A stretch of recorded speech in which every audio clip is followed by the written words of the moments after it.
এইখানে দাঁড়াবে,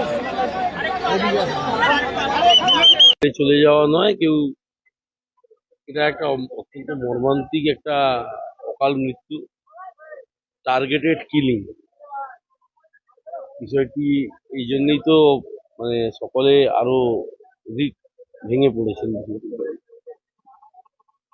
আমরা দীর্ঘদিন ধরেই শুভেন্দুর সঙ্গে কাজের সূত্রে, সেই সূত্রেই আমার পরিচয়। আমরা প্রায় সমবয়সী দুজন, অত্যন্ত আমাদের হাড্ডিকে একটা সম্পর্ক ছিল। শুধু তাই নয়, আমরা কাজের সূত্রে অনেকটাই কাছাকাছি ছিলাম।